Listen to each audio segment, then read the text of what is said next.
Après le projet CIO en décembre 2023, le délégué général Wilfried Dougoundier revient avec un nouveau projet culturel époustouflant dénommé les spectacles Gbéroum. Face aux hommes des médias le mercredi 14 mai 2025, au Centre international d'art et de musique de Ouidah, le promoteur évoque les raisons qui sous-tendent la création de ce projet. Le Gbéroum à Porte-Novo, ça s'appelle le Panouroum. Parce que l'objet de prédilection, le matériel de prédilection de Gbéroum, c'est le plat avec les agneaux autour. Et quand ces plats sortent, on sait déjà qu'on veut avoir affaire avec les femmes. Les femmes qui veulent chanter, les femmes qui veulent danser, les femmes qui veulent aussi jouer à la percussion traditionnelle. Parce qu'au départ, tout est au féminin dans le Gbéroum. C'est parce que progressivement, on n'arrive plus à trouver de femmes qui peuvent jouer les percussions qu'on sollicite aujourd'hui dans le Gbéroum 1, 2, 3 hommes pour les accompagner. C'est dit que dans le répertoire artistique culturel de la partie méridionale du Bénin, le seul rythme qui est laissé à l'apanage des femmes, qui n'est pas un rythme sacré et qui est un rythme profane, c'est le rythme Gbéroum. Donc quand on dit Gbéroum, automatiquement ça renvoie à un spectacle féminin. Vous savez que c'est dans les Gbéroum qu'on arrive à identifier les femmes qui savent bien chanter, les femmes qui peuvent faire de l'humour.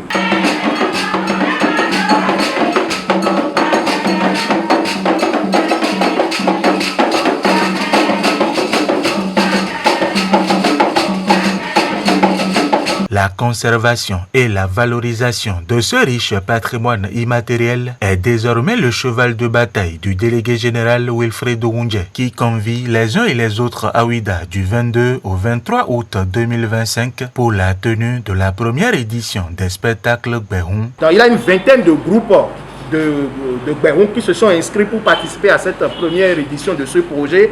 Ces groupes viennent de Kokokodi, de Ouidah, d'Abomey-Caravi, de Cotonou, de Grand Popo, de Pomassé, de Commun et de Tori. Donc c'est un regroupement de beaucoup de groupements de femmes à Ouidah. Ouidah aujourd'hui qui veut être le terrain de prédilection de l'artistique au féminin. Donc c'est un nouveau produit. Ouidah a beaucoup de festivals, beaucoup d'attractions, mais un nouveau produit spécifique à la femme arrive. Et quand la femme est sur scène, je pense que le papa viendra regarder, l'enfant viendra regarder, la fille viendra regarder. Donc c'est un projet, à notre avis, qui aura un succès franc parce qu'il s'agit cette fois-ci des femmes. La première édition de ce projet va se dérouler du 22 au 23 août 2025. Donc, on a choisi 2 jours en cette période de l'année qui est une période de vacances, qui est une période de flux touristique pour Ouidah.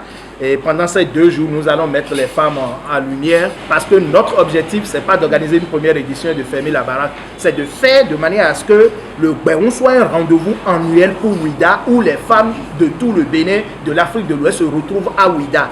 Les femmes pour les musiques et les percussions traditionnelles des communautés. Ce n'est pas de musique live moderne, non. Les danses patrimoniales, que ce soit à Ouidah que les femmes l'expriment. C'est ça l'aboutissement du projet. On parle de Gbéroum pour aboutir aux autres. Parce que le Gbéroum est le socle de tout chez la femme. Gbéroum, ce rythme traditionnel met en lumière les talents artistiques des femmes. L'autre paire de manches de ce projet, c'est la transmission du savoir et la pratique du rythme Gbéroum à la jeune génération, notamment aux jeunes filles. Comment faire pour que le Gbéroum puisse retrouver ses lettres de noblesse? Parce que le Gbéroum, pour nous, c'est un patrimoine important. C'est autour de ça que les femmes se rassemblent, quelles que soient leurs divergences politiques, culturelles, sociologiques, ethniques. C'est autour du Gbéroum que tout le monde se parle. Mais c'est aussi au sein des groupes Gbéroum que l'esprit de tontine s'est développé. L'esprit de tontine jusqu'à passer au microcrédit. C'est autour des Gbéroum que les femmes créent les activités génératrices de revenus. Celles qui ne savent pas faire du commerce, on lui enseigne comment on fait le commerce, comment on met les marges bénéficiaires. C'est toute une dynamique qu'on enseigne dans des universités. Mais nos mamans le savent déjà. Le Gbéroum aussi joue un rôle important dans l'éducation sociale. Vous savez que la gestion des crises dans les foyers, quand tu es membre d'un groupe Gbéroum et que tu as un problème avec ton mari, tu en parles à ta présidente qui prend l'initiative de rencontrer ton mari pour que le règlement se fasse à l'amiable. Lorsque nous avons remarqué depuis une vingtaine d'années ou une trentaine d'années que le Gbéroum a commencé par chuter, vous voyez à quelle fréquence les foyers s'explosent. C'est dit qu'en travaillant pour maintenir les groupes Gbéroum dans les communautés, on aura réglé aussi le problème de la dispersion des foyers, de l'explosion des foyers. Donc le groupe Berhoun prône aussi ces valeurs qu'il faut à tout prix sauvegarder. Donc ce n'est pas que le chanter, danser qu'on voit chez les femmes. Il faut aller au-delà de l'artistique pour voir les valeurs socio-éducatives que prônent les groupes Berhoun. C'est au sein aussi des groupes Berhoun que les femmes partagent les connaissances d'art culinaire. Le projet Les Spectacles Berhoun tient à la pérennisation de ce rythme très dansant, malheureusement en agonie face à la modernité.